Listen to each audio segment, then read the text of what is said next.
Motivational गुरु। ये कहानी एक सोशल मीडिया मोटिवेशनल गुरु विजय सिंह की है, जिन्होंने युवाओं के बीच एक क्रांति ला दी।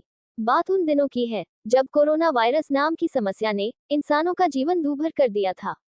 लोग मजबूर थे अपने घरों में कैद होने के लिए, और इसी बीच सोशल मीडिया में उभरा एक ऐसा शिक्षक जिसने युवाओं को प्रोत्साहित करके रास्ता दिखाया। विजय सिंह ने कोरोना काल में अपने घर से ही मोटिवेशनल वीडियो बनाने शुरू किए। पढ़ने लिखने वाले ज्यादातर युवाओं को प्रेरणात्मक जानकारियां पसंद आती है, इसलिए धीरे धीरे विजय के वीडियो वायरल होने लगे। कुछ ही महीनों के अंदर विजय सिंह व्यापारिक शिक्षा देने वाले जाने माने सोशल मीडिया मोटिवेशनल गुरु बन चुके थे। जब विजय से ज्यादा लोग जुड़ने लगे तो उन्होंने एक संस्था का निर्माण किया, जहां बच्चों को आधुनिक व्यापार से संबंधित ज्ञान दिया जा सके। एक दिन विजय सिंह ने अपने संस्थान में ओपन सेमिनार किया, जिसके लिए पूरे देश से युवा इकट्ठे हुए। इन्हीं युवाओं के बीच 4 लड़के ऐसे भी थे जिन्होंने प्रोत्साहित होकर बड़े बड़े गुनाहों को अंजाम दे दिया, जिसका खामियाजा विजय सिंह को भुगतना पड़ा। दरअसल उन 4 युवाओं में एक लड़का प्यार में अपना दिल टूटने की वजह से इंतकाम लेना चाहता था। दूसरा लड़का एक कार ड्राइवर था, जिसे अपनी मां के इलाज के लिए बहुत से पैसों की आवश्यकता थी और वह पैसों का इंतजाम नहीं कर पा रहा था। तीसरा लड़का तैराकी सीखना चाहता था, लेकिन उसे पानी में जाने से डर लगता था, इसीलिए वह मोटिवेट होने आया था। और चौथा लड़का बहकावे में आकर आतंकवादी बनना चाहता था। सेमिनार के दौरान विजय ने मोटिवेशन की बातों से सेमिनार में धमाल मचा दिया। उसने अपने व्याख्यान में कहा कि यदि तुम लोग कामयाब होना चाहते हो तो अपनी मंजिल की तरफ आगे बढ़ जाओ, रास्ता खुद ब खुद मिल जाएगा। बस फिर क्या था, उन 4 युवाओं ने विजय सिंह से प्रोत्साहित होकर अपने अपने स्तर पर अपना लक्ष्य प्राप्त करने के लिए आगे बढ़ गए, जिसके परिणाम स्वरूप पहले लड़के ने प्यार में धोखे का बदला लेने के लिए अपनी प्रेमिका के नए प्रेमी पर जानलेवा हमला किया, जिससे उसे गंभीर चोटें आई और उसे दर्दनाक हालत में अस्पताल में भर्ती करवाना पड़ा। हालांकि वारदात के कुछ देर बाद लड़के को गिरफ्तार कर लिया गया।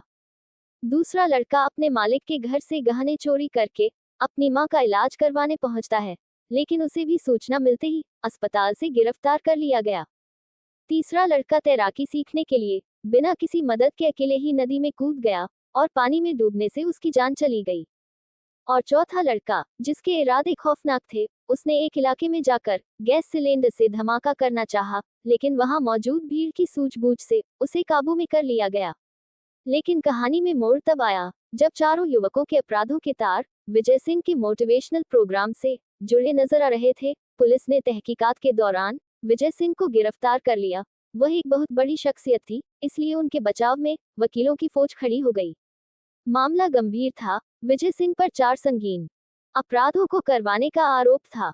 मामला कोर्ट तक पहुंचा। जैसे ही न्यायाधीश को सरकारी वकील के माध्यम से पता चला कि आरोपी ने अनजाने में अपराधियों को प्रोत्साहित करके गुनाह करने को उकसाया है, उन्हें आश्चर्य हुआ, क्योंकि अदालत में ये पहला मामला था जिसमें किसी शिक्षक पर इस तरीके के संजीदा आरोप लगे थे।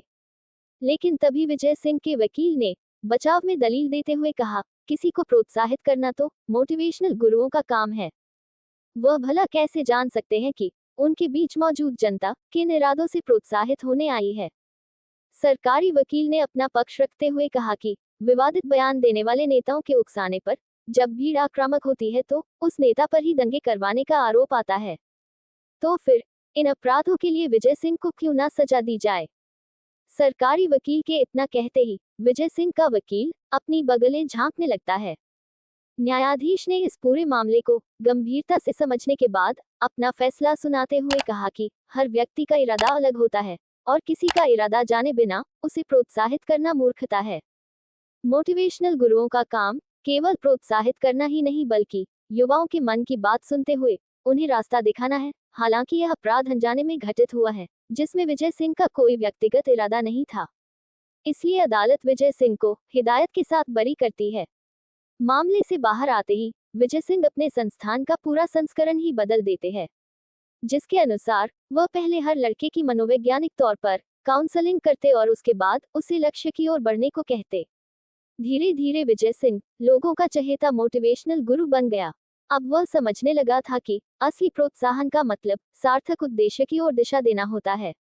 और इसी के साथ कहानी खत्म हो जाती है। धन्यवाद।